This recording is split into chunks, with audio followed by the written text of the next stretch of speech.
nous avons besoin de l'éveil spirituel. Tout le monde la magie n'a qu'à attendre comme ça, yanzan. Tout le monde qui dit n'a qu'à attendre comme ça, yanzan.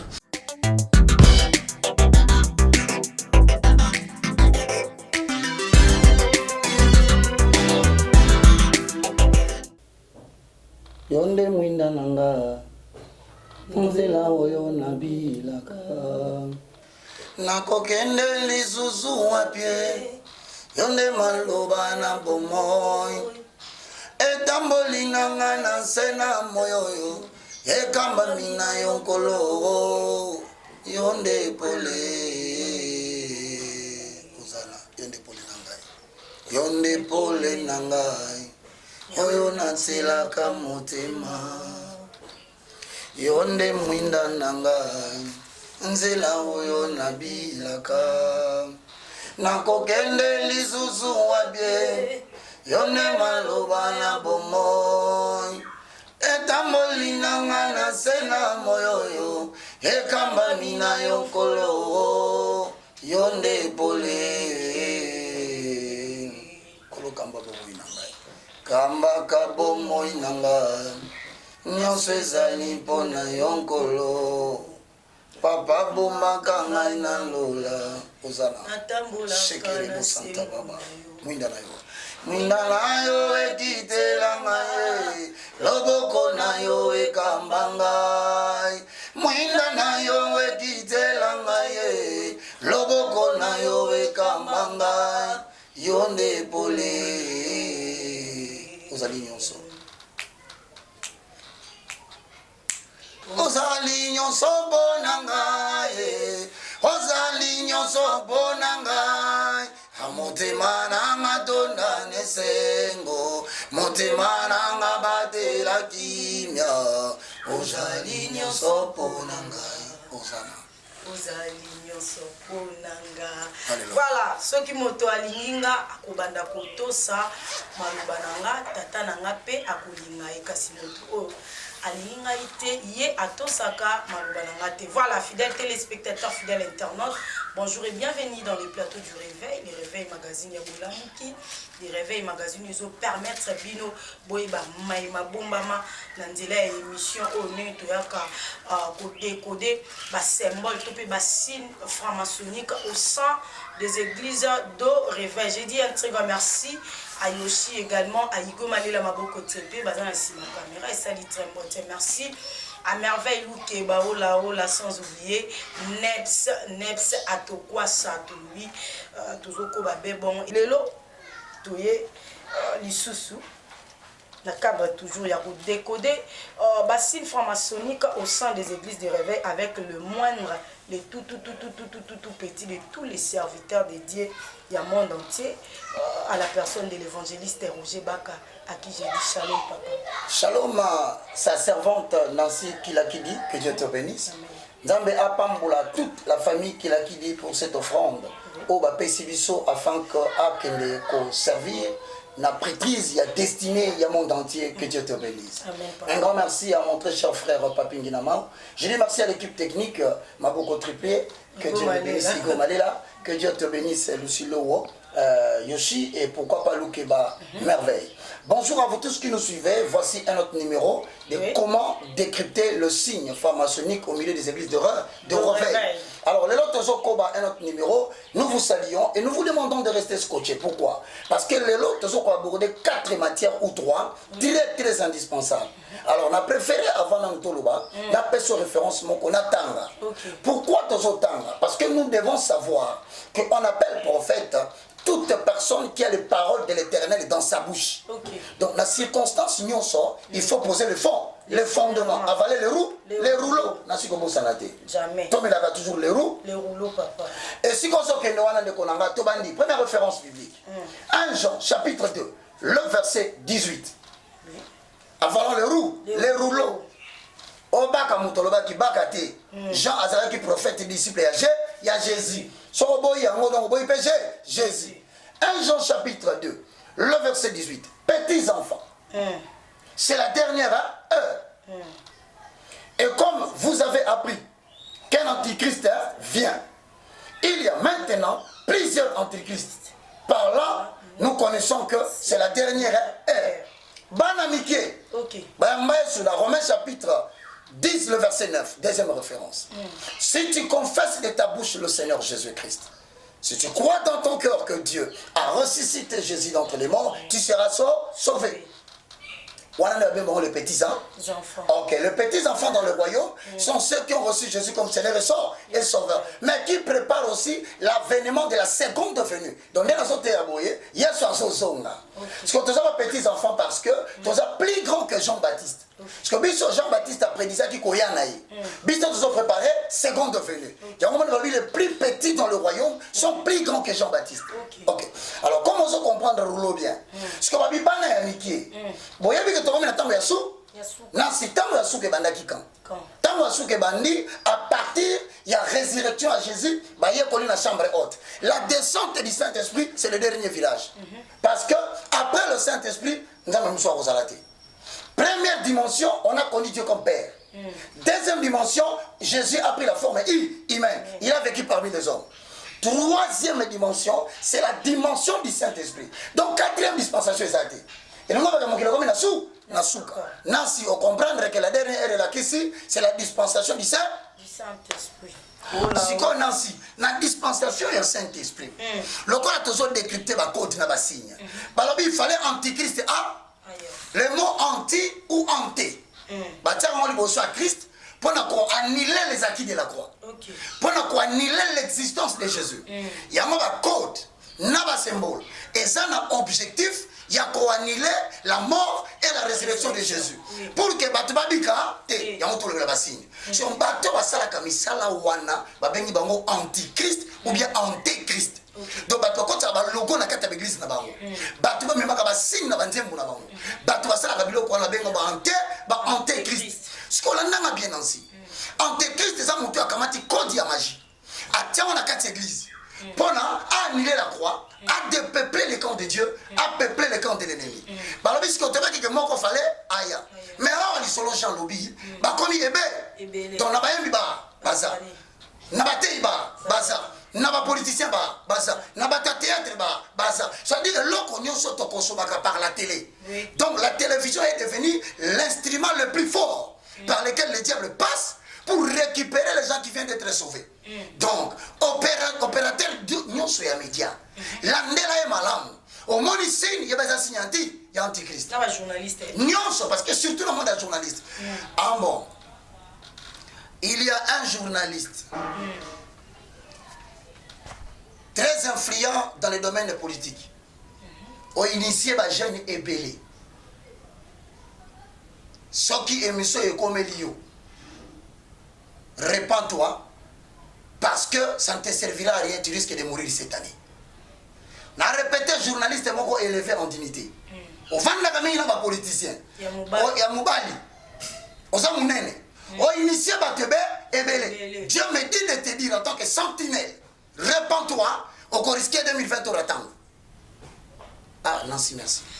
Voilà, merci beaucoup, évangéliste Roger Baka, tous ensemble, mon collègue artiste et comédien, Atika Kibiso, mon collègue lobby, te présenter ma condoléance à l'artiste Nyon, son famille biologique, il y a des Kambala. Un mot par rapport à l'artiste Atika Kibiso, et puis l'artiste Batika, il ne peut pas, apparemment, et frapper, je ne sais pas, l'artiste et comédien, ça là, il est sous mon invité évangéliste jusque-là. Merci.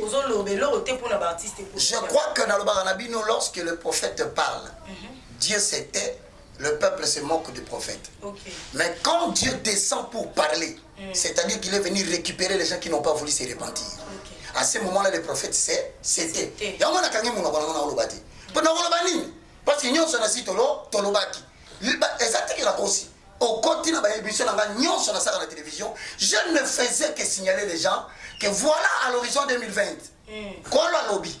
Dans 1 Corinthiens chapitre 3, le verset 12 à 13, l'œuvre de chacun sera éprouvée par le feu. Or, le feu est symbolique pour laquelle nous sommes année 2020, année de jugement, pour évaluer la valeur de la nature de chaque chose que les humains ont fait. Au Salaka théâtre, Tala Nzambi, Ano Obika. Ce qui est Simbaki, Tika.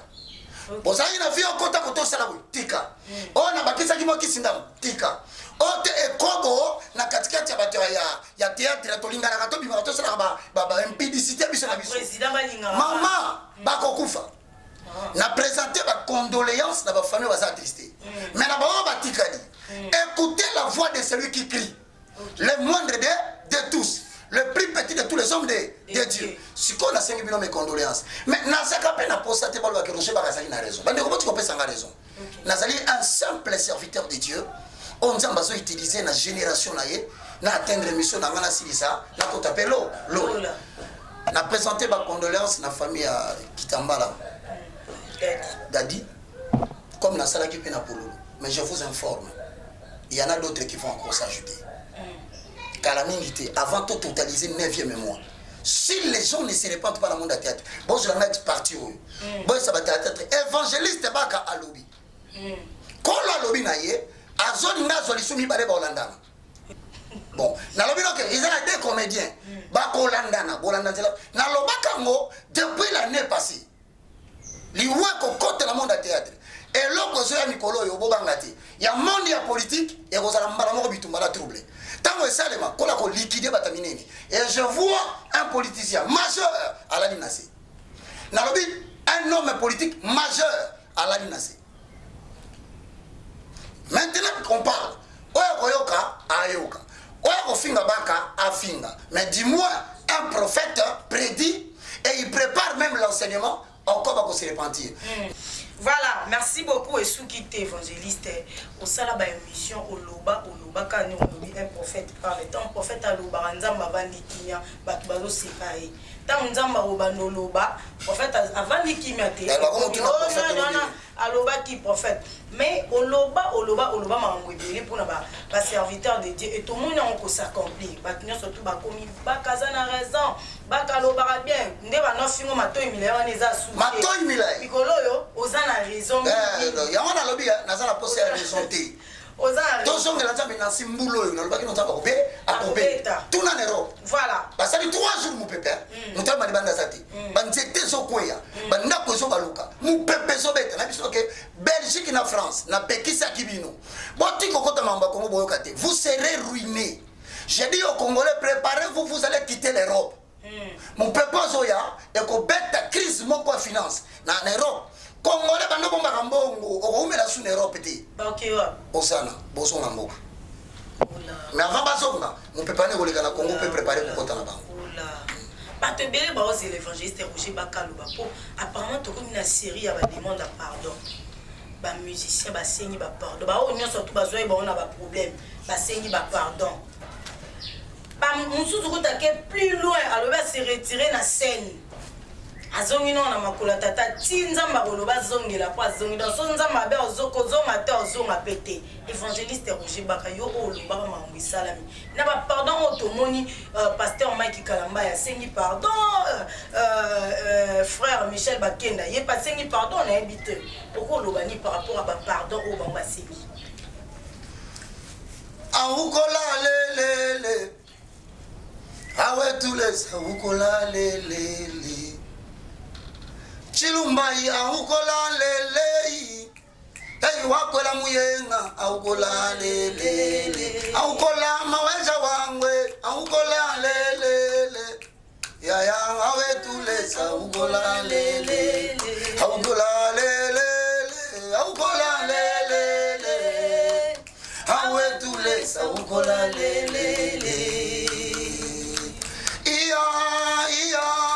Alléluia. Awe tous les awe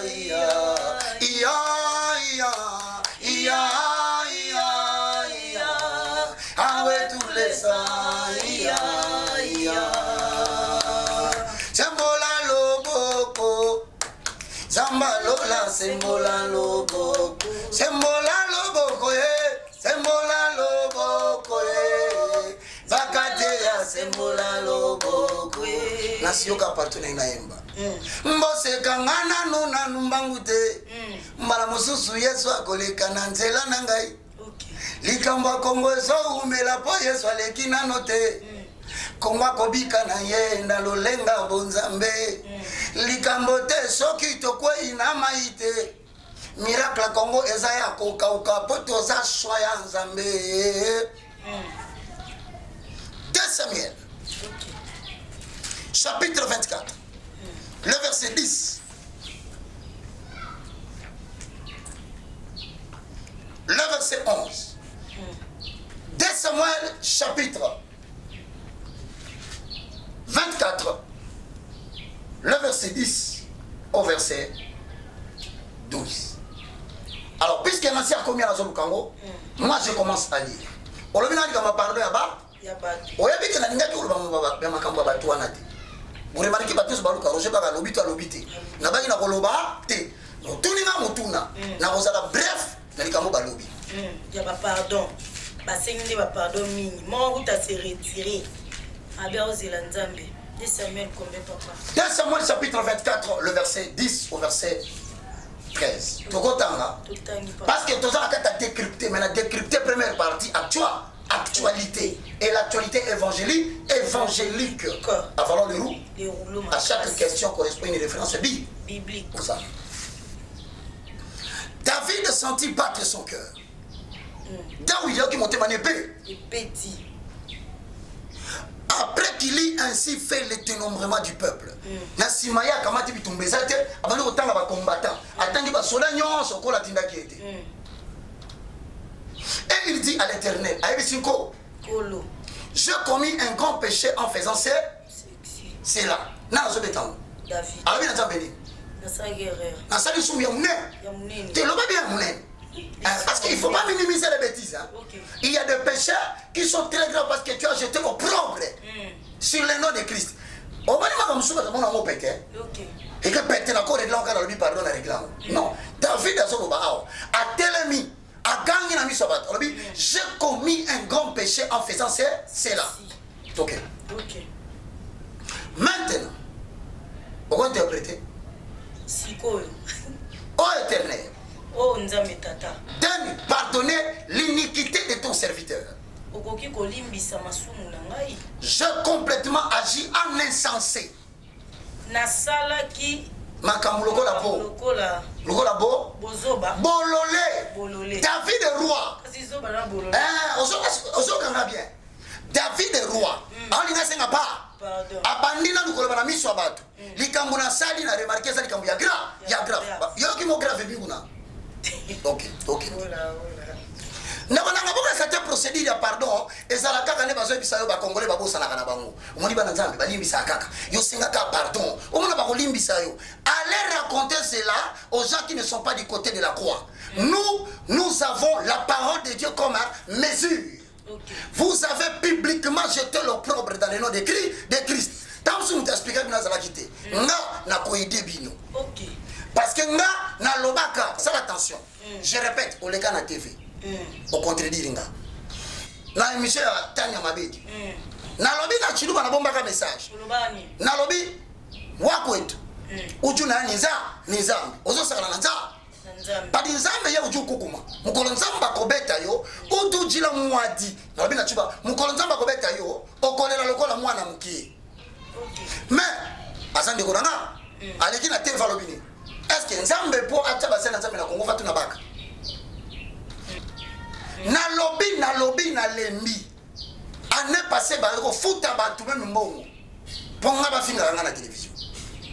Ponga ba bimisa ba message à ma bibi. On prophète mo bimina na France. On nzamba lo singa ndoto. Ne croyez pas à ces gens qui font des ndoto. Ils sont capables de retenir les ndoto mais incapables de retenir le verset. Tout les versets on a bossani. Mais ndoto kana ndeni.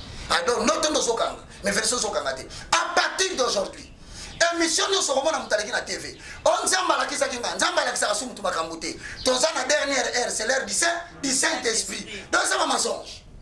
OK. Sikoyo. Balobi na ngalo makuna muta mubola, ba finga kingati. Soto tanga verset tokoma. Pona bisa yo pardon wana. So ngana ndimi to na ndimi ngabaka. Je trouve que c'est très facile. On va appliquer la parole. Qu'est-ce qui est facile? Pardon. Déjà pété, déjà bagé. OK. Ngana lobi ya bande konanga. Je connais suffisamment bande konanga na télémelaki. La makam na lobaki, j'avais dit les 10%. j'ai retenu les 90% pour que vous ayez comme acharnement. Mais je vous exhorte à ne pas céder facilement à cette séduction. Non, pardon. Ah, ne cédez pas facilement. Vous allez comprendre comment ça doit se faire. Et puis, on va prochainement. On va la procédure. Ok. Tu vas bien verset 11. Le lendemain, il y a nos interprètes. Au ministère, il y a Aaron. Il y a comme il y a Aaron. Ok. Le lendemain, quand David s'éleva, la parole de l'Éternel fut ainsi adressée à Gad le prophète, le voyant de Dieu.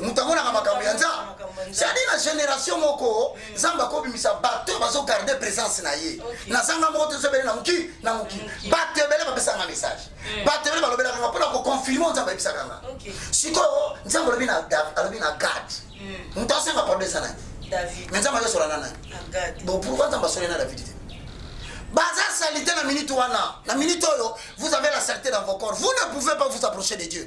Il faut qu'il y ait des gens qu'on appelle des voyants de Dieu. Bazo abino bazo c'est devant la présence de Dieu. Mais ma pasteur n'a pas de jouer. C'est pas pasteur le mona makamana. Si quoi va pasteur wana o bas andimi par mona makamana le bagate poani. Donc là ma pasteur on a compte mona liste batwa. Oui, parce que batwa botambola kana bango. Basala mabe bomona. Baye mala ba mission mukili bomona. Basala ba bêtise ba pesa ba bon anniversaire bomona. Boloba ke l'autre côté. Le lobo nebo sakanation na peuple de Dieu. Kaka bino boloba ba sala ndimi na bino. Comment ba ndimi na bino ba sala makamba bo. C'est que bino na kati boza bo kufa. Bane ba kufa. Ba pasteur wa. Parce que bozo sala association pour vous finir ça comme manza.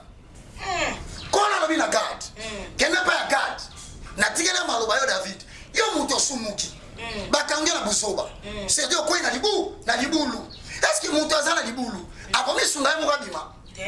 Akopona yemo ko muto bimisa ye. Oh nande. Il faut tika bato likolo ba pona na kobi. Pour l'instant bien aimé dans le Seigneur, ne bo finga kangai. Ne bo répondre à ma bé. Je mets votre pardon en exergue et je prends le royaume de Dieu à témoin. À moins que nous amoussions dans un métier de fin d'amitié. Pardon la bino na tango pembeni. Vous allez suivre la procédure.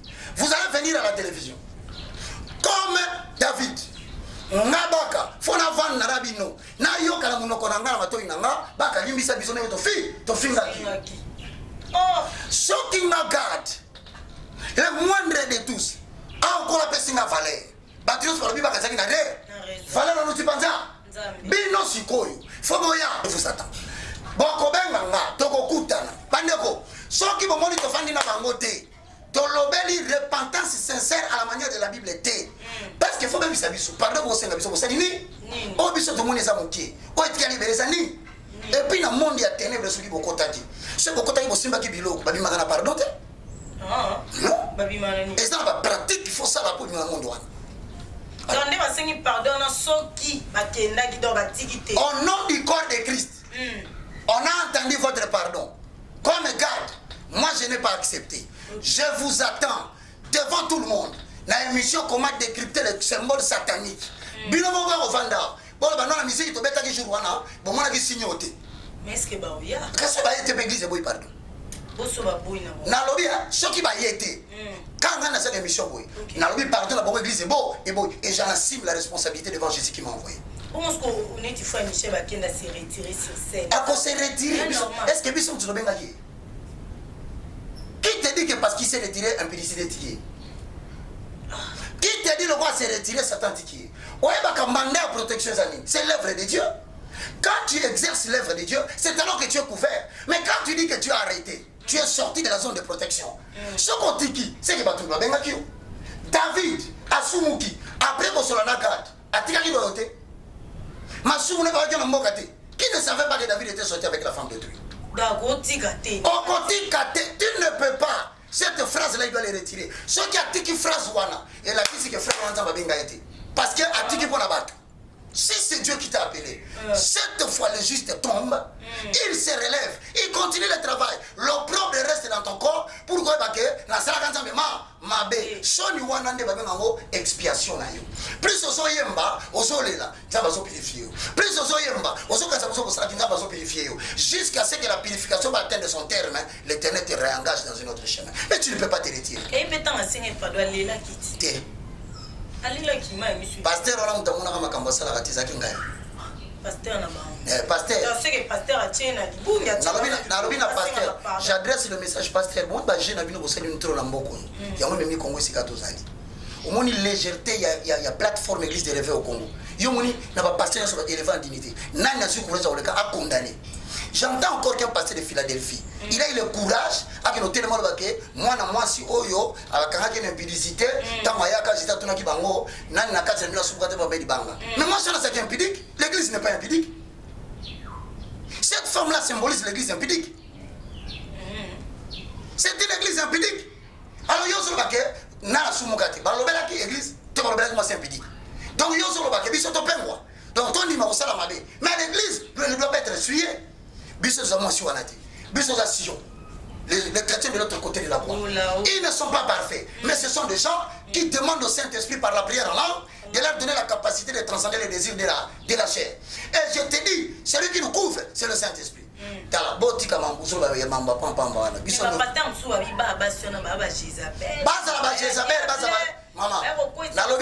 ma chère, je vais te dire une vérité. Pourquoi vous ne voulez pas connaître les voies de l'Éternel?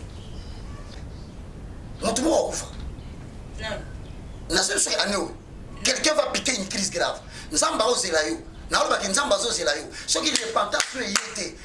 dit qu'il y a une première fois, AVC, au côté de coma profond. Mais à cause de souffle, pose à temps au pardon. Ça sera ton départ sur le cercueil. Dans le domaine de solo. Donc, tu dis que la légèreté, moi, ils ont légèreté. Si tu as 13. Si ça la 13. Mais toi, si ça tombe. On a introduit une question sur tout le monde est plus Bishop mo ba posa ke question ma mbuye pe ipare ba vidéo neza a coller journaliste ba bunda kaka na plateau boina boina. Je crois que tu parles de celui qui m'insulte à tout moment. Roger Bakampuku, Matoyi Milaï, bon je considère que la compliment, c'est vrai, Nathalie qui est dans le miroir depuis un moment donné, mes oreilles sont un peu décalées de ma tête. Ce n'est pas une insulte, c'est un compliment. Roger Bakampuku, je suis sorti ce jour-là le soir. J'ai constaté qu'il y avait un rat qui me ressemblait. Et donc il n'a pas dit mal. Merci beaucoup pour tes injures.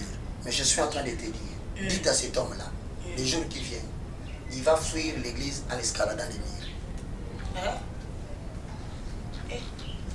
Car la bouche de l'Éternel a parlé. Ce qui n'a pas moussai na nzambe ce qui ngai baka na sala yo mabe ce qui ngai baka na finga yo ce qui ngai baka nzambe ne atindinga na zui muto atindanga ateno cette année avant le 31 décembre Dieu va se révéler dans ta vie et tu sauras que cette fois-ci tu ne pourras plus continuer ce que tu avais fait. Oracle de l'Éternel, si Dieu me compte parmi ses serviteurs. Mais na loba na Bible mon toi ko so kombo nanga autanga ngona buzoba na TV, je cite les noms des gens na internet. Beaucoup ça la frapper ces années. Beaucoup perdre les bâtons dans la vie. Sauf que beaucoup continuer beaucoup bien parce que chaque chose a son temps. Année aux années à jugement. Zambala ma sécurité à Kiti. Il va évaluer l'œuvre des hommes. Donc aussi comme attends on peut ces témoignages. On va dire que ça va le coûter. Bon maman. Zamba mission en public pour aller pas de la bête en public. Bah tu sais pas mot. 13 toi aussi ça t'a côté dans la biso. Voilà. Garde Allah vers David. Et pas à David. Et l'ingolo baké na mikolo zoya na ko lancer invitation officielle na télévision. Na Mike Kalambai qui na yo luka yo. Na ko bisa baké na zo ko luka yo. To boyi binoté. Oza ba ndimi na biso te. Na suka na ko zo prêtre. Sikoyo na ko senga ina ina mona yo. Ba ko sauter. Eza la baké. Eza la Moïse. Eza la Mike Kalambai. Likabona boma boyemba. Eza nzambe mutapesa. Na siso moni mutuna mboko ya lobike ba garçon na ba ko yemba te akosi. OK. So na lobike ba ko prester devant les gens te akosi. Le problème, ils ont prêté les bras à Baal. Et moi aussi, un jour, si je ne vis pas dans la vie de la prière, à cause de l'excellence de dons que Dieu t'a donné, le diable va te solliciter. Mutu nyonso azaka brillant na dikabazambe, Satan sollicitera toujours. OK. Ba moi ce que risque ezakini tout na bango bien, ba besaki na vie de prière. Ba kita garde. Parce que celui qui prévient du danger, ce n'est pas la parole, c'est l'esprit. il faut garder la communion avec le Saint-Esprit qui nous signale baka ba le comme le poisson on a signalé biso oui kamote baka ba le poisson parce que l'on va nous poisson biso ce que l'on va te comprendre te changer attitude parce que le Saint-Esprit nous a averti donc batala misa tumutako sabinote bazana likabo ya nzambe mais batingami alors et là on va suka na lukabino je me souviens na teva dans un numéro na bino na benga en public. Donc on a fait passer l'année procédure. Mutu ya génération. Samuel 24 10 Mutu ya génération bino débat. Baka. Et ça mon connaît. Mutalo baki mutamo. Et c'est là qui passait sonite. Ça dit gadi ya mi. C'est là qui Philadelphie. OK. Et c'est là qui bangote. Bango ba kula ça qui bino ba ça na bino kutu ba clip. Bo côté pe na ba tiens na bango. Donc c'est-à-dire que ba participer na mabela bino. Tokondi ma bangote. L'église du Congo. Nous refusons les retraits. Il va continuer à chanter pour l'éternel. Dans l'église du Congo, Toboyi, d'ailleurs, toujours c'est sa conférence de Bengo Yemba. Tellement il bosse na biso, Yemba la kisa ke zamba longa masumu. OK. Mais bon pardon na yo. Photo vanda ba moko. Bien aimé, moko yo, boy bena ba deba za na risite. C'est que ba pesa ba conseil. Sengara pardon, ça la consoler là. Sengara pardon pour un Jean NF le bisu nous confessons nos péchés. Il est fidèle et juste pour nous. Sur les lignes de la Congolais bandi. Pandémie. Non, ma commentaire est en blanc nous devons être régis par la parole de Dieu. Donc voici l'orientation. Na la kibino bana nzambe. Ko benga bango ba nzambe te ba batu ko la bino. Baloba sengi pardon pour baya wato vanda bo senga biso pardon ko salini siko so sengi pardon et que to comme na mois de mars mutakala musebimia mwa wasi mususu siko batu baloba nini ya mwana avant to zela lo musebima yo moko yaka expliquer biso nyoso ça mais est-ce que lo musu robime silité ah nansi nzamba nzambe so sakana naye azo exposer bon question suka poto clair en actualité le tomoni pasteur Mukuna eli biso éveil patriotique na ebité afina ezani komona pasteur Mukuna koti makasi na politique boy azobimisa makambo ba politicien musu ba ko koloba te azoloba azo banga te est-ce que mon sang nzambe pas ko loba makambo ya azoloba bon normalement il fallait même pas que tu te mettes ma solo na et ezaka question hein bon na permettre pour photo kota awa la vérité ne doit pas sortir de la bouche d'un pécheur. OK sembo ekoli manakati muno kwa mtasumu kati. Tu ne peux pas proclamer la vérité alors que toi tu n'es pas de la vérité. Ouais, c'est une façon de régler les problèmes. Nancy, comment voulez-vous pareil en mariage. Il y a pasteur, tout le monde a photo dans le réseau. Les qui maman papa y a régime passé. OK. Parmi les personnes qui campagne il y a l'ex-candidat. Comme on est qui na kati. OK. Bâtiment y a église on a pas vendu. Ministère de sport et la jeunesse, nous te payons ça. Mais comment c'est fait le monde qui n'a pas de on va dire que nous avons des gens qui tant que nous avons des gens qui ont combattu pour la poto. Pour bien avoir des gens tant que nous avons des gens qui ont séparé. On a vu que l'église a la président pour la machine à voter. Pas de mimi. Combattant et aujourd'hui, on est demandé ça nous ya Russie yango wana. Babi ke Congolais soko baskilo longa ka côté ya Tshisekedi. Loko ba linga baso ba bena. So longa côté ya Kabila. OK koto ba finga ah comme bien. Ngai ba ka ozonga ba chwana te. Et je demande à personne de s'engager derrière lui. Nous avons besoin de l'éveil spirituel. Tout le monde la magie na katanda kwanza yanza. Tout le monde kitisme na katanda kwanza yanza. Tout le monde ba ko consommer bana batu. Ko kubima kana ba ko tsaba na batu. Tu sais ces gens-là, quand il y a mon pasteur, tu sais combien de pasteurs va perdre ici la famille à battre. Et battre va être incapable de rouler parce que battre va battre va couvrir la bango, va na manduki, va na massa si social bagomio. Tu sais son combien. On a avec le solo, tu connais les souffrances que j'ai vécues. Na si obi na koti makala. Na sala 5 jours na makala. Coopération na bon bazaki trop. Okanga yake ni makala. Menza ba bimisa ngai. Mon travail a fait pour na bango. Topesa versi. Topesa versi. Mon travail pour na bango. Tout le monde a benga ba baya na ba stade na ba conférence na ba campagne na sala pasteur. Tokotanga versi. Pasteur Walesa, pasteur. Ouais bien le kolobi na CP. Non cité ka ba pasteur oyo travail. Ouais bien nani? Bonani. Ah. Mutuna ba tbaza na oposa. On a essayé na CP sur na mutuna no parti on lobi wana.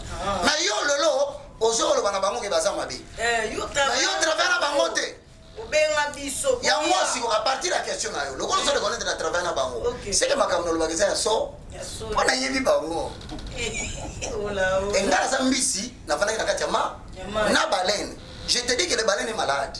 Parce que yo Nicolas s'il fait ce bisanga alongo eza jalousie. Yo moko zo confirmer que na fana na bango. Je connais des choses que je ne dis pas parce que Dieu voulait que na mona kaka pona ça bango abisna baka. Olanda sunze lote.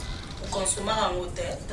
C'est-à-dire quoi? Lorsque tu vis avec quelqu'un que tu apprends à le connaître, alors tu comprends maintenant pourquoi Dieu t'avait donné Ézéchiel 34. Je t'informe, il y a des grandes églises avec des grands renoms au Congo. Et Kokangama, ça va venir dans la suite du temps. Mais pour la montée, nous devons poser les fondements. Les fondements. Actes des apôtres. Chapitre 20. Okay. Le verset 28 au verset 20. 29. Non, tu es sur 30. Tout en avant. Moi, je suis déjà première partie. Ok. Prenez donc garde. Bokeba. Prenez donc garde à vous-même. Donc, bino batou, na baka pe na katia. Baka boke. Bokeba. Et à tous les troupeaux sur lesquels le Saint-Esprit vous a établi. Na bato nyonso na polo poto mobimba. Bandima olanda ba. Ça dit baka ke ba wana responsabilité na yo. Vous avez la responsabilité bato bala. Balanda kayo nganja na pesa yo. Na établi yo évêque la kisi épiscope, le épiscope. Le la kisi sentinelle. C'est-à-dire la kisi surveillant. Nous sommes ngeza ko surveiller ba passer na ba yembi. O nyosa mokengeli. Tu prétends chanter pour l'Éternel. Nous allons te surveiller à la lumière de la parole. O lingo linga te yom to nomengate. Pour paître l'église du Seigneur qui s'est acquise par son propre sang. Balabeli nyawa. Soki to sala nkeba ezali pona kotamwisa ecclesia ya Europe, ecclesia ya Amérique, ecclesia ya Afrique, ecclesia ya Australie, ecclesia ya Asie. Bango nyonso kola lobi na benga yo po otamwisa bango me ko bosana te. Se ba komosenga ba pardon pamba. Pona sali mabe pardon. Rappelaka bango na somba ecclesia na makila na ngana kufa. Donc se bazo kanisa neti pardon na bango e ko sakana na kufa na ngana Golgotha na kokita. Oula. Je sais qu'il s'introduira parmi vous, et après mon départ, des loups cruels qui n'épargneront pas les troupeaux. Ok, pour la zone banine, yo tu ngana zaina bango. Arabi na kati na betonga na nzambe. Batu mususu bakoya na sima na ngai Paul tanga kokende. Balu, loup azalaka ennemi ya brebis. Loup aliaka nde bre. Donc tu vas passer loup. Tu vas chanter pe loup. Bana katikati na biso. Donc to kudala to solana bango. Bala teli posia même to kasi bazaba mais nenga ni to mo détecter bango à partir ya ba evre na bango ta misi na poids. Nan no silité koba. Et qu'il s'élèvera du milieu de vous des hommes qui enseigneront des choses pernicieuses. Dans mon vandina ye, au tali scène doctrine ezate. Azolobela Jésus-Christ de Nazareth te. Mais na TV na monake musala za munene. Mais depuis na pusani, misala na ye. Na mate azoteya. Yesu na kati za. Natikala. Tula musiwaza. Les saliers dans la fuite, na la tête pour une fuga ça, salus. Na suksa. Tokena un Jean. Ola. Bande konanga. Ba mituna bazo tuna za mituna batuna kabino pe. Isa malamu so ba fondement. Ouais ba réponse ko pesa bango. Parce que bazo luka kaka ba alibi. O combien na? 1 Jean chapitre 2, le verset 19. Avant les roues. Tokolo ba likambo moko te za na fondement la Bible te. Toké. 1 Jean 2 19. Ils sont sortis du milieu de nous. Batono tani ba kombo. Babimi na katikati na biso. Bana nza. Mais baba kisi nini? Mais ils n'étaient pas des nôtres. Donc ba contacti kuna bana ko lukambo. Ba musu ba contacti pour le ba voyage. Musu ba contacti pour la ko escroquer ba maman batu. Ko bimana bana basi batu. Mais bazala ki basa na nzambe. Parmi beaucoup vous voyez là. Il y a des gens qui sont sortis du milieu de nous, mais ils n'étaient pas de nous. Pose à la yabiso. Na ba parler boto sengawa. Tanga. Car s'ils étaient de nôtres, ils seraient demeurés avec nous.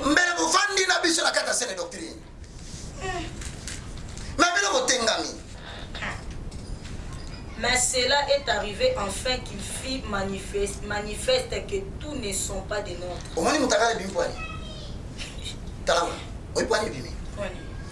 Pourquoi ma baba passer le nzamba lingala kisana miso abatu nyonso tango le moindre de tout ça lobaki bolobaki naza moyibi aza zoba mais na permettre nga nzambe na bimisa misala na bango po bino boyeba ke bato nyonso bokatisa bayembi ya nzambe baza ya nzambe te verset 4 makambo te ekati te tokontinue sokopesa fondement merci beaucoup pour la pambola donc bao nyonso yo travailler na bango wana bazali ya nzambe te boto chlore na nga na silisi nalobi te ke bango nyonso mais bible lobi parmi eux nkolo a dévoilé ba œuvre na bango nansi avant tokoma le 1er avril événement ekokwea nalobaki événement eloko etushaka démographiquement la population eza information moko eleki na tele bamiso babi eloko esa miso na Congo avant le 1er avril donc si ozosalema bwani nzambe azobimisa bacomédien botika kisi mibale bazolandana obaka lobaka te mosu azobisanga papa lobaka malembo ogangaka yaya na moto azobona mongonga malamu eza lokuta na moto azoganga mazoloba vérité okosupporte na oyebi arrogance eza nini vérité donc c'est dire bato ozoba vérité baba arrogance ce qu'il appelle arrogance là c'est la vérité quand on touche l'impudicité quand on gronde sur le péché yazobana mwamba aza arrogant te lisumu eza na kati na yo nepesi yo kanda eza ngai te. Voilà, merci beaucoup pour la première partie où Ezaki Bongo tchaki en actualité parce que bato belé ba yina posa ba yoka évangéliste Roger Baka azolo ba mi pona marambo essayer salemi.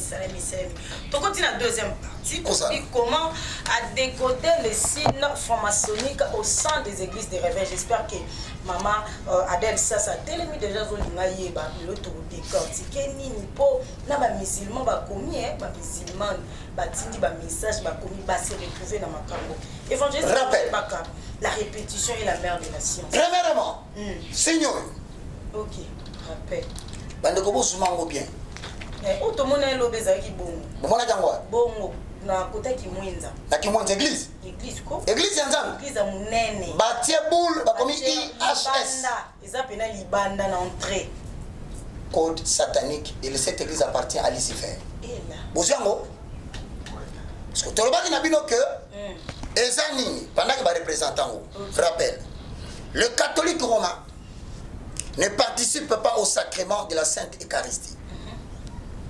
Si un catholique refuse de participer à la Sainte Eucharistie, il sera chassé, damné, condamné. Parce que l'oko sont représenté rituel et gâteau, il faut bâtir ce badiam. Et tala, bibi sera ngai lipawana. On appelle ça rabiso de lire dans la classe de la case. Tala lipango na kati balet traîner zali. IHS. Et là, ici, Isis. La Trinité égyptienne. La Trinité égyptienne. IHS. La Trinité égyptienne est composée de Isis, la qui communion est composée de Horus et est composée de Seb. Ce sont les trois noms qui représentent la Trinité égyptienne. Rappelez-vous ça. Yami Bale. Toloba Kiboye. Que le cercle ne prend que la forme du soleil. Cela symboliquement représente Semi-Ramis. 2. Tolobaki oyo. Bozo ne pensa bien ko bozo ngo pembeni bo parce que bato réclamer bozo zwate. Bozo ngo bien. Yoshina Igoma. Bozui? Bozume. Allez, tika ngo ngana na écran to ibisa bato. Explication. Vous verrez que cette histoire est composée de 3 éléments. Okay. Il y a la croix, il y a un cœur, et ensuite il y a les symboles de l'encre. Oui, encre. Et c'est là que m'a soumis comme un virage, et comme un rivage. Vous comprenez là? Donc il y a 3 choses. Il y a l'encre pour signaler que tu es comme une souka. Il y a le cœur pour signaler que nous devons prendre le cœur des gens. Il y a la croix qui détermine un Dieu qui fait cela. Donc, cela symboliquement veut dire quoi en termes de rappel? Chaque croix, en tant que symbole religieux, sans égard à sa forme, qui se trouve dans une maison, ou bien sûr que nous avons l'habitude de voir au couvent, influe fortement et directement toute personne qui la possède, car elle attire des démons. Par conséquent, si quelqu'un possède une croix dans sa maison, il devrait s'en débarrasser aussitôt à la démission. À l'âge de 14 ans, avec un groupe de nobles collèges, vous constaterez, bien aimés dans les seigneurs, que ces gens, basés dans deux catégories, il y a un groupe. Babengi bango, le Salacien ou le Salacien, basé dans Las Palmas, et puis Bacanaria, bango, basé groupe ya batoyo, basé dans ordre, où ils ont fonctionné pour recruter banamikié en leur faisant la croix de Tammuz, na Misu, et les inscrire ainsi dans le pouvoir de Babylone. Pouvoir de Babylone est incarné par Novus Ordo Seclorum. Yango yoki, fait sa illustration photo à pape, à lobby, le 14 mai 2020, a activé pacte ya nouvel ordre mondial. Et la kisi nini, bon la démission na kosala ngamoko, bon eba que l'église azo kota la phase na ya persécution grave. To silicite.